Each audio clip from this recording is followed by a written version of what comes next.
राधिका की शादी को 5 साल हो चुके थे, लेकिन उसकी कोई भी संतान नहीं हो रही थी, जिसके लिए उसे बहुत ताने सुनने पड़ते थे। एक रोज वो बाजार में सब्जी खरीद रही थी। भैया, ये टमाटर कैसे दिए?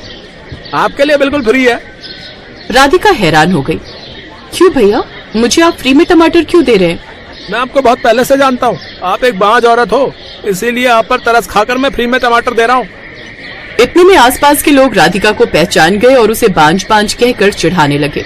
ये देखो, बांझ औरत सब्जी खरीद रही है। अगर मैं इसकी जगह होती तो शर्म के मारे बाहर ही ना निकलती। अरे ओ बांझ औरत, घर से बाहर निकलना बंद कर दे, वरना हमारी बहू बेटियों पर गलत असर पड़ेगा। कहीं वो भी तेरा चेहरा देखकर बांझ ना बन जाएं। इस तरह सभी लोगों के ताने सुनकर राधिका परेशान हो गई और बिना कोई सब्जी लिए वहाँ से चली गई। सब्जी वाला और बाकी सभी लोग उसे जाता हुआ देखकर हंसने लगे। वहीं दूसरी तरफ शाम को जब उसका पति विवेक घर लौट रहा था, तो रास्ते में सभी उसे चिढ़ाने लगे। ये सब सुनकर विवेक को बर्दाश्त नहीं हुआ और उसे बहुत गुस्सा आ गया। वो उन लोगों से लड़ाई झगड़ा करने लगा और उन्हें मारने पीटने लगा। मारपीट करके वो घर लौटा। बेटा, तू लोगों की बातों को इग्नोर कर दिया कर, ये जनता है ही ऐसी। अगर तू कोई तरक्की कर लेगा तब कोई तुझे बधाई देने नहीं आएगा, पर अगर कोई एक कमी होगी ना तो पूरा जमाना तुझ पर थूकने चला आएगा।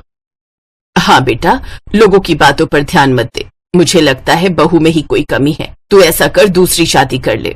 इतने में उसकी बहू ने ये सब सुन लिया और उनके पास आकर बोली, माँ जी, ऐसा जरूरी तो नहीं कि कमी मेरे अंदर ही हो सकता है विवेक के अंदर कोई कमी हो। इसका मतलब ये तो नहीं कि मैं दूसरी शादी कर लूं। इस तरह राधिका और उसकी सास की बहस होने लगी, लेकिन राधिका के ससुर ने उन दोनों को चुप कराया और वो लोग सो गए। अगली सुबह राधिका के पेट में बहुत तेज दर्द उठा। वो बहुत तेज तेज चीखने लगी। मेरे पेट में बहुत दर्द हो रहा है। मैं बर्दाश्त नहीं कर पा रही हूँ। राधिका के इतना बोलते ही विवेक वहीं खुशी से उछल पड़ा और कमरे से बाहर आकर जोर जोर से डांस करने लगा। लगता है बहुत गहरा सदमा पहुंचा है मेरे बेटे को। अब तो उसकी दूसरी शादी करनी ही पड़ेगी। ये क्या, बहू चीख रही है और तू यहाँ पर डांस कर रहा है? सही कहा था तुमने विवेक की माँ, ये सच में पागल हो गया है। जल्दी चलो, बहू की हालत खराब हो रही होगी, देखते हैं क्या हुआ है उसे। वो लोग राधिका के कमरे में गए तो उन्होंने देखा कि उसने एक बच्चे को जन्म दिया था। उन लोगों ने तुरंत डॉक्टर को बुलाया और डिलीवरी के बाद जो भी दवाइयां और इंजेक्शन लगने होते हैं उसे लगाए गए। अब समझ में आया आप लोगों को कि मैं क्यों डांस कर रहा था? विवेक के इतना बोलते ही उसकी माँ ने उसे एक थप्पड़ चढ़ा।